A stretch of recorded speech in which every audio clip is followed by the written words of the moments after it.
Happy 420, everyone. It's that day when we, well, some of us anyway, celebrate cannabis culture. It's been going on since the 1970s, since the Stoner Age. Celebrations have become a little bit more public in recent years as marijuana laws have loosened nationwide. It's still illegal under federal law to possess or use marijuana, but at the state level, it's a mishmash. Illegal in some states, decriminalized in others, allowed in various forms for medical or recreational use. Who can keep track of all that? I cannot, but my guest, Jacob Rich, can. He's a drug and tobacco and healthcare policy analyst at the Reason Foundation. Jacob, thanks for coming on today. Thank you so much for having me. It's a big day for 2021. Tell me and people watching a little bit where we've been in the past, I don't know, like decade, right? In the march towards drug liberalization. We live in a very different world and legal framework right now for where you can get marijuana and see people smoking. What are the battles that are now just like right behind us? The battles that are behind us are basically what Ethan Nadelman was working with basically the Drug Policy Alliance. He actually admits that when they were attempting to legalize marijuana for quote unquote medical use, they knew that some people might need it for medical use, but it was really just some way to liberalize marijuana so people who want it for recreational use would actually have access to it. That was the entire goal. Right. So after getting enough states to do that, they knew that they would basically create an atmosphere that would make state governments much more likely to pass pure recreational bills. And that's what happened with Washington and Colorado back about 10 years ago. And ever since then, we've basically seen that those states have not caught on fire and other states have followed. And now there's incredible pressure on the federal government to finally legalize at the federal level.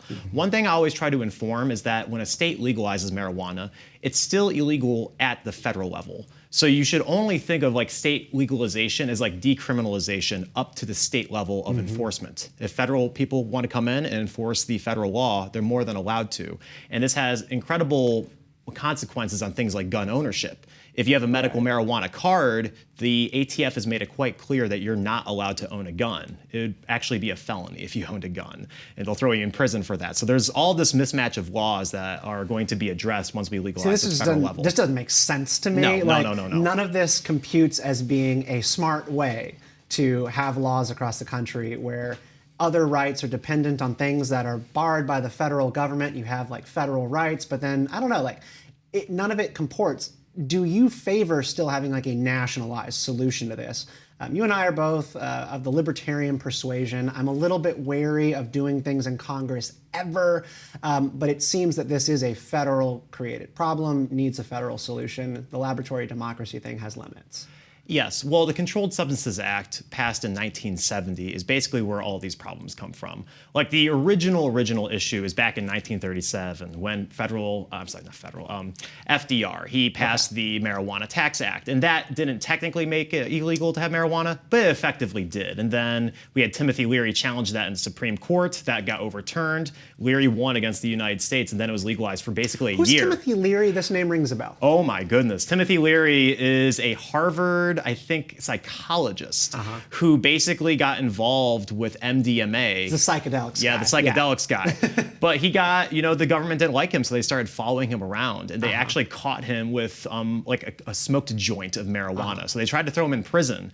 But then he showed that in order to follow the Marijuana Tax Act, the person who gets in trouble would have to turn themselves in.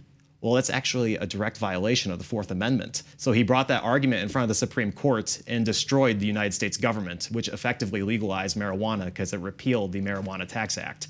Unfortunately, Nixon didn't like that. So Nixon worked with Congress to pass within a year the Controlled Substances Act, which has basically made marijuana Schedule I ever since. Yeah. It actually was written in law that marijuana would start as Schedule I, but they created this thing called the Schaefer Commission to see whether marijuana was dangerous or not. And the Schaefer Commission ended, and they said, marijuana is not only less dangerous than cocaine and heroin, but we don't even think it should be regulated. We should deschedule it. And then Nixon said, nah. So it's not so the question of danger. So I said I'm libertarian, but I also have a lot of conservative sensibilities. Drug use and drug liberalization is one of the areas where I have some conservative bones still in my body. And I get uncomfortable with the idea of broad legalization when I think people often say it's like it's not your granddad's pot anymore. Like pot's pretty serious now. Like it's really more potent. THC levels are incredibly high. They can be, yes. You can get really, really high quality stuff. What do you think needs to be done on that front? Because this is the new debate, right? Is how to regulate potency and whether or not potency is sort of a proxy argument for the next step, which is legalization. Well, let me touch on a question that I didn't quite get to when I was just talking. So it's like the federal response, right? Yeah. Like it's illegal at the federal level, so somehow we need to deal with this at the federal level.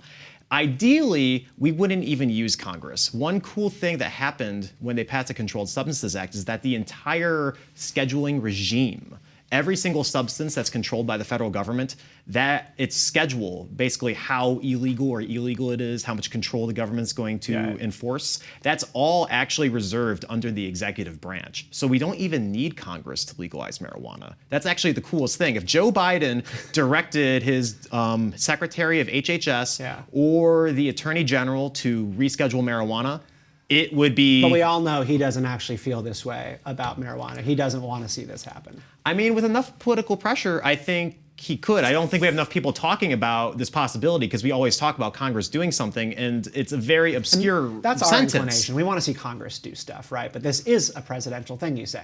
Well, I mean, it's written in law that he can completely deschedule it. So that is the best case scenario. So Congress doesn't get the FDA and all these nanny staters involved with the regulating and taxing it. It'd be if he just descheduled it and we didn't have any sort of federal bureaucracy built behind it, it would basically just be like alcohol, where the state level governments are enforcing it. And that's actually proved to be much better than most other situations in terms of regulation. Okay, but let's kind of go back to the critics. Potency. We are talking about pretty powerful stuff. Yes. Can disorient you, relax you, whatever. Yes. Is this stuff dangerous? Does there need to be a regulatory approach on the state by state or the federal level to deal with how much THC purity you're going to have in over-the-counter, store-bought marijuana?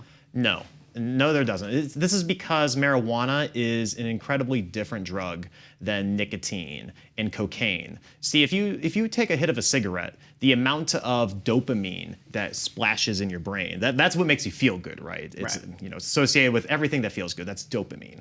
The amount that splashes is completely dependent on how potent your nicotine is. Cocaine is the exact same type of idea. The more potent the cocaine, the bigger splash. Heroin as well. When it comes to drugs that aren't really about dopamine, it's a hallucinogen, right? It's not like having more potent marijuana makes it more addictive like other drugs. But people have been saying, who I think represent your position, that if there are regulations on potency, that it will go to the black market, right? This is what always happens. You put prohibition on stuff, it goes to the black market, people will get the stuff from other sources, which makes me wonder, why would people search out higher potency stuff if it's not about that rush, it's not about that quality, right? Like we are talking about something that does make people feel good. Yeah, and I would argue that if the government does put reasonable potency laws forward, that there's not going to be a black market. I don't think there's enough demand for super potent marijuana for it really to be an issue. I think that the potency argument is actually being leveraged by a bunch of marijuana prohibitionists, basically as an argument not to legalize in the first place. But after the legalization goes forward, there's really, I don't even think there's going to be much pressure to really regulate the amount of potency because it's so little. Like if you look at a group of marijuana users, the research is quite clear that they actually titrate how much they smoke based on how potent it is. And there's actually some public health benefits to having super potent marijuana. If you're actually smoking the carcinogens in a THC cigarette, a joint, it's actually worse for you than cigarettes. So if you have something that's more potent, you're smoking less to get to the optimal level of high. Yeah, I mean, most people who dabble in this stuff, they understand the potency thing. Like, oh, this one has this much in it, I'm only going to take a little. Yeah. And so you're saying like just you're spending less time sitting there sucking on a vape pen. And that is good for you because you just are, you're there to get what you came for and then put it down. Exactly. Yes. And there is evidence that is what happens. Right. So something passed the House today. This is the next frontier. So there's the potency debate that is going to happen over the next couple of years, state to state. And then there is banking. So making it actually possible for people to do business and have marijuana shops. What's the problem and what is the solution that just moved through the House?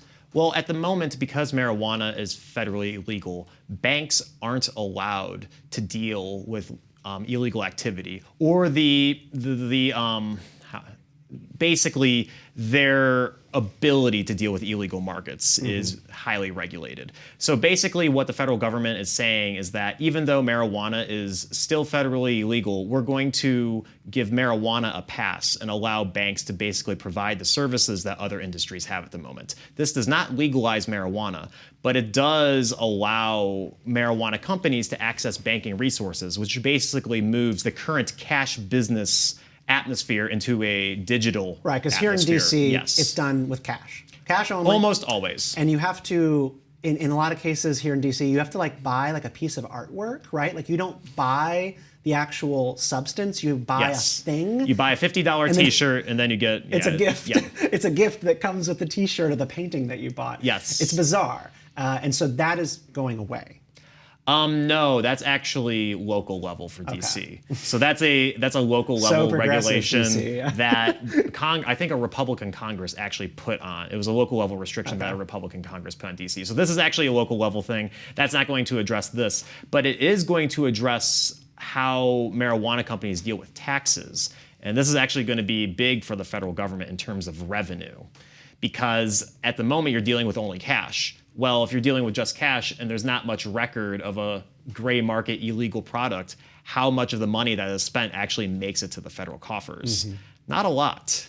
And we've actually seen estimates. I wrote them down, but we had about, in 2016, mind you, in 2016, we only had 2 states with legal recreational markets, and they were very young. Yeah. In 2016, I guess $48.5 million was actually missed in taxes to the federal government, because they were dealing with cash instead of digital banking services. Yes, a lot of states have set up like, all right, we're going to laissez-faire, like you can just start doing business in the state, but it was a completely missed opportunity. I think this happened in North Carolina, it happened in California a whole lot, right? Like the whole idea that it was going to be lucrative for the state didn't pan out because they didn't do the legwork on setting up the taxation framework. Yes, and the economy was there for it to be lucrative. They just didn't create the infrastructure for the taxes to actually be collected, and more so to enforce the taxes. I mean, in 2017, Sacramento collected $5 million as a city alone. But then the Wharton School of Business at the University of Pennsylvania, they did an analysis and saw, although